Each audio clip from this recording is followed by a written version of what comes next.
Hello' everyone, নমস্কাৰ।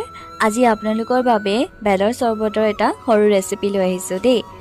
ইয়াৰে মই 4টা বেল লৈছিলোঁ, কিন্তু তাৰে 2টা ল'ব লগা হ'ল কাৰণ 2টা বেল বেয়া ওলালে। মানে অকণমান দিন হ'ল বুলি ক'ব পাৰি। আৰু দেউতাই ধুনীয়াকৈ মোক বেলখিনি ফালি দিলে আৰু এয়া দেখিছে। এনেকৈ মই চামুচখনৰ সহায়ত বেলৰ যোনখিনি ভিতৰৰ অংশ সেইখিনি মই উলিয়াই লৈছোঁ এটা বাউলত। আৰু গোটেইখিনি চুচি বাচি ধুনীয়াকৈ উলিয়াই লৈছোঁ। তাৰ পাছতে এই চামুচখনেৰে মই আলু পিটিকা বনাওঁ যেনেকৈ তেনেধৰণে পিটিকি দিছোঁ।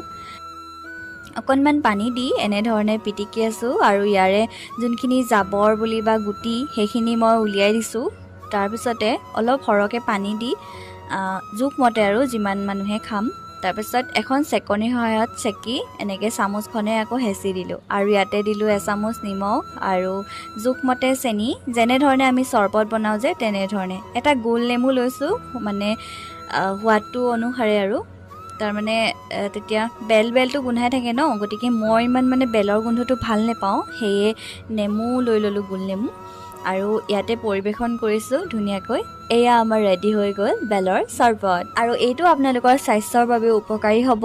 আৰু আপোনালোকে যদি বনাই খায় তেনেহ'লে মোক কমেণ্ট কৰি জনাবলৈ নাপাহৰিব। ধন্যবাদ।